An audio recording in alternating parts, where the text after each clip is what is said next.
نام خدائے ارمولہ ہے، وہ والا صاحب وہ جو تہمینہ صاحبہ کے کام، تو وہ پھر ہم نے کریکشن کی. تو ڈے ون سے یہ ہماری بہن انٹیلیجنٹ اپنی جگہ بنائی. سوال کرنا ان کا انداز اپنا بڑا منفرد ہے، بڑا میننگ فل سوال ہوتا ہے، چاہے اکانومی کی بات ہو، چاہے سماج کی بات ہو، چاہے سیاست کی بات ہو. تو یہ سب اپریسیشنز اس لیے ہیں کہ she is one of the talented journalist. یہ تو میں نے اپنا ذاتی ایکسپیرینس بتایا. بائسنس کے بغیر پروگرام کرنا ہو، لوگوں کو کیسے گریپس کرنا ہے، یہ سب آپ دوست جانتے ہیں، سب ڈگنیٹریز جانتے ہیں. سوسائٹی کے اوپر رول کیا ہے صحافت کا، الیکٹرانک میڈیا کا. آپ نے پرنٹ میڈیا میں بھی کام کیا ہے، الیکٹرانک میڈیا میں بھی. آپ کیا سمجھتی ہیں کہ ٹریکل ڈاؤن امپیکٹ جو ہے ایک خبر کا، ایک لفظ لکھے ہوئے کا ایک صحافی کی طرف سے، اس کے بارے میں آپ ہمیں کچھ بتائیے. بہت بہت شکریہ مولا صاحب اور مولا صاحب. ہاں آج ٹھیک ہو گیا. میں مولا کہتی ہوں، مولا بھی تھی. ہاں جی وہ بھی ٹھیک. مگر دیکھیے بالکل ایک تو بہت ہی بنیادی باتیں ہیں. میں نے کورٹ رپورٹنگ بہت کم ٹائم کے لیے کی ہے، وہ بھی جب بہت بڑے بڑے کیسز آئے تو ہم گئے. لیکن آپ نے جیسے کہا کہ پہلے اخبار اور پھر الیکٹرانک میڈیا میں ریڈیو پاکستان سے پہلے اسٹوڈنٹ لائف سے ایک تعلق رہا اور وہ سارا، اور اس کے بعد پاکستان ٹیلی ویژن اور پھر انڈیپینڈنٹ میڈیا. تو مجھے تقریباً 22 برس ہو گئے ہیں اسی دشت کی سیاحی. اور بہت ساری چیزیں ہم اس دور کے لوگ ہیں جس میں پرنٹ آتا تھا. ہم وہاں سے فیکس سے شروع ہوئے تھے اور ٹیلی فون یعنی موبائل نہیں تھے، ٹیلی فون پہ خبر ہمیں چیک کرنا پڑتی تھی. اور پھر آپ جو ہے وہ اب ٹیکنالوجی یہاں تک آ گئی ہے کہ ہمیں تمام ہم ذرائع جو ہے وہ استعمال کریں. پتہ نہیں اس کے بعد کیا ہوگا، میں یہی سوچ کے رہا. اگر ہم نے تمام جو ٹیکنالوجی کی جہتیں ہیں وہ ایکسپیرینس کی ہیں، تو پرانے اسکول آف تھاٹ سے لے کے نئے اسکول آف تھاٹ تک کا جو سفر ہے اس بیچ میں بہت کچھ ہے. بہت سے چیلنجز ہیں پاکستان کی صحافت کو. لیکن سب سے پہلا جو چیلنج ہے وہ زبان کا ہے. سب سے پہلا چیلنج جو ہے وہ دلیل کا ہے. سب سے پہلا چیلنج جو ہے وہ گفتگو کا ہے. اور ہم نے لفظ کی حرمت، گفتگو کی آبرو اور اس کے ساتھ جو خیال کا پاکیزہ پن ہے اس کے دامن کو بالکل نہیں چھوڑا. مسائل یہی سے اس کے ہر مسئلے کی ابتدا یہی سے، وہ صحافت ہو، وہ سیاست ہو، وہ معیشت ہو، وہ ثقافت ہو، وہ سماج ہو، وہ معاشرہ ہو، وہ آپ کا گھریلو بول چال ہو، وہ آپ کی اپنی نسبت ہو، وہ آپ کے لوگوں سے تعلق داری ہو. سب سے اہم ہے آپ کا بول چال، آپ کی گفتگو، آپ کے خیال کی آبرو، آپ کے اظہار کا طریقہ، آپ کی گفتگو کا انداز.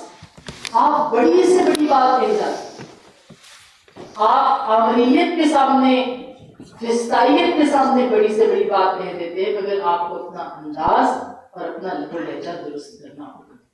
ہم یہ سمجھتے ہیں جو جتنا اونچا بول لے گا وہ اتنا بارابر ہوگا. ہم یہ سمجھتے ہیں جو جتنا اونچا اپنا خیال پیش کر دے گا وہ اتنا معتبر ہوگا. ہم یہ سمجھتے ہیں کہ ہماری آواز اونچی جو ہے وہ ہمیں ہمارے دلیل کی نوعیت بن جائے گی. ایسا نہیں ہے. الفاظ اور انداز جو ہے اس کی اپنی گھنگرج ہوتی ہے. دلیل آواز اونچی کرنے سے نہیں ہوتی، الفاظ کے چناؤ سے ہوتی.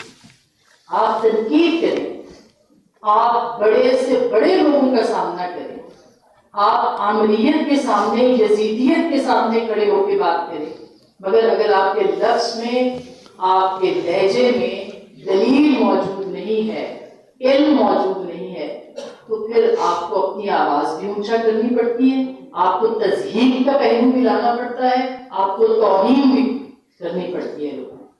تو معذرت کے ساتھ بشمول بھی میں بھی اپنے آپ کو اس میں شامل کر لیتی ہوں، ہم لوگوں نے اس بات کا خیال نہیں رکھا. ابھی حال ہی میں فیصلے آئے ہیں اور ہمیشہ ہم نے تو وہ کوٹ بھی دیکھی ہے. اگر میں اللہ صاحب یہاں موجود تھے جوڈیشل موومنٹ میں خود ان 5 صحافیوں میں تھی جن کو بین کیا تھا جنرل پرویز مشرف. ہم نے اپنے قلم اور اپنی آواز کے ذریعے سے اس وقت کے دور کو رپورٹ کیا. اور اس رپورٹنگ کے جرم میں ہم بین ہوئے. یہ الگ بات ہے کہ اس کے بعد جوڈیشل ایکٹیویزم شروع ہو گیا, اس میں صحافی حصہ بن گئے, اس میں مالکان حصے دار بن گئے, اس میں ان کے اپنے اپنے انٹرسٹ اور اپنی باتیں تھیں, وہ ساری اس میں آتی نہیں, اور وہ ایک المیہ ایک اور عملیت ہم نے دیکھی, وہ جوڈیشل عملیت کی صورت میں نکلی. یہ ہم نے ایکسپیرینس کیا. مگر ہم نے جو رپورٹنگ کی وہ اس وقت کی عملیت کے خلاف, اس رویے کے خلاف کی. تو ہم ہر تنقید کر سکتے ہیں, مگر خدارا الفاظ کا چناؤ تو درست رکھیے, نہ انداز اور لب و لہجہ تو درست رکھیے. مثلاً ابھی آپ دیکھیے کہ جو بھی معاملات ہیں اس میں بہت سارے لوگ کہہ رہے ہیں اچھا پھر یہ بھی ہے, یہ المیہ بھی ہے بشمول میں. اس طرح سی بات کو تم کہتے ہیں کہ آزادی اظہار رائے خطرے میں پڑ گئی, سیاسی لیڈر پہ تنقید کر دیجیے تو جمہوریت خطرے میں پڑ گئی. آپ فوج کے سیاسی مداخلت پہ بات کر لیں یا ان کی جو ہے وہ ہمیشہ سے جو مداخلت رہی ہے اس کی بات کر لیں تو آپ کی جو مقدس رائے ہے, آپ کی ریاست خطرے میں پڑ جاتی ہے. ہم صحافی جو ہے وہ ہر طرح کے چیلنجز کا جو ہے وہ سامنا کرنا ہمیں پڑ رہا ہے, اور اس میں ایک نئی جہت آئی ہے, اس کا ایک نیا رخ اب آ گیا ہے, اور وہ ہے فسٹائل. مان لیجئے ہم نے چھوٹے چھوٹے بت تراشے, ہم نے سیاسی رہنماؤں کی صورت بت تراشے ہیں کہ ان کی پوجا کرنے سے ہمیں جمہوریت مل جائے گی.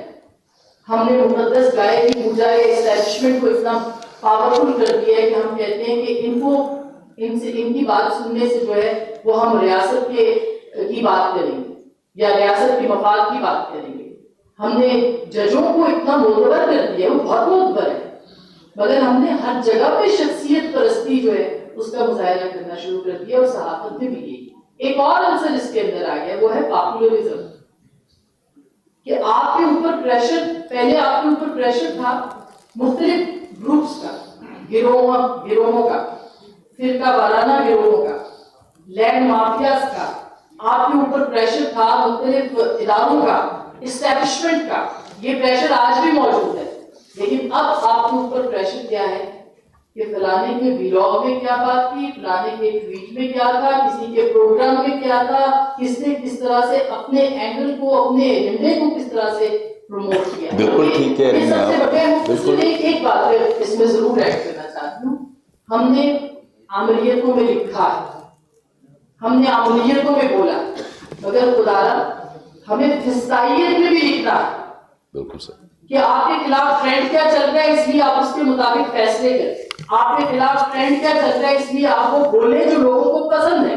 کیا ہم اظہار آزادی رائے میں اس بات کو امپورٹنٹ نہیں سمجھتے کہ ہم نے وہ بولنا ہے جو ہمیں لگ رہا ہے کہ درست ہے, ہم نے فیکچوئل رپورٹنگ کرنی ہے, یا یہ بولنے کہ جو لوگ سننا چاہتے ہیں, کیونکہ ہمیں ویوز ملیں گے, ہمیں ری ٹویٹس ملیں گے, ہمیں اپریسیشن ملے گی. تو آج میرا خیال ہے خدادا عملیت سے ہم لڑ سکتے ہیں, ہم نے لڑا ہے, ہم لڑیں گے. جس نے آئین کو روندا ہے اس کے خلاف ہم کھڑے ہوئے ہیں, ہم کھڑے ہوں گے. لیکن فسطائیت کے خلاف بھی بولنا جو ہے جمہوریت کے لبادے میں, شخصیت پرستی کے لبادے میں, یہ اس فسطائیت کو بھی ہم نے جو ہے وہ چیلنج ہمیں کرنا ہے. یہ میری درخواست ہے طالب علم کی صورت میں. اور فیکٹ چیک, ابھی کہہ رہے تھے کہ ججوں کی آواز کی وجہ سے اے آئی کا مسئلہ جو ہے وہ بڑھ جائے گا. میرا خیال ہے کہ اس کا مطلب یہ تو نہیں ہونا چاہیے, آف کورس آپ کا بھی یہ مطلب ہے کہ ہم بولے نہیں یا جج بولے نہیں یا لائیو پروسیڈنگز نہ چلیں, ایسا نہیں, مگر فیکٹ چیک. جب آپ اطلاع تک رسائی روک دیں گے تو پھر لوگ اپنی مرضی کی خبر ڈھونڈیں گے, اپنی مرضی کی خبر بنائیں گے. آپ کو جمہوریت ہے نا تو اور جمہوریت اس کا حل ہے, آپ کی آزادی رائے ہے نا تو اور. ایک صحافی کو روکنا بات کرنے سے بہت بری بات ہے, اور آسما جب بیٹھی ہو اس سے ریکویسٹ کرتے ہیں کہ آپ کو ہمیں دوبارہ اس راؤنڈ. جی مجھے پتا ہے اتنی پرمرز گفتگو آسما بہن میرے بس میں ہو تو شام تک کا بولیں. ایک آخری بات میں نے ایکسپیرینس کی ہے کہ جب ہمارے یہاں سے ایڈیٹر کا انسٹیٹیوٹ ختم ہو گیا, ہاں یہ ظلم ہو گیا. سلگ مطلب میں تو رپورٹ کر رہی ہوں, متی اللہ کر رہے ہیں, مریم نواز کر رہی ہیں, حلیمہ یا حسد وغیرہ, ہم سب جب رپورٹ کرتے ہیں تو ہمارا جو ایک اوپر ایڈیٹر بیٹھا ہے نا, اگر وہ ایڈیٹر نہیں ہے تو وہ خواہش کو خبر بنا سکتا ہے. ہمیں خواہش کو خبر بنانے سے روکنے کے لیے اپنے اداروں کے اندر ایڈیٹر بنانا. ہمیں وہاں پہ ایڈیٹر ان چیف کو ایڈیٹر دینے کی ضرورت ہے، مالک نہیں. جرنلزم ایک مقدس پیشہ ہے. شکریہ آسما شرازی. اب بات کرتے ہیں علینا شگری سے کہ سوسائٹی پہ رپورٹنگ کا کیا امپیکٹ ہے اور آرٹیفیشیل انٹیلیجنس کو آپ کس نظر سے دیکھتی ہیں، کیونکہ گھر میں بیٹھی ہوئی مائیں بہنیں بچے پوسٹیرٹی جو آنے والی نسلیں ہیں وہ بھی اس کا امپیکٹ لیتی ہیں، جوڈیشری کے بارے میں اپنا ایک ذہن بناتی ہیں. آپ کا کیا خیال ہے؟ Thank you so much for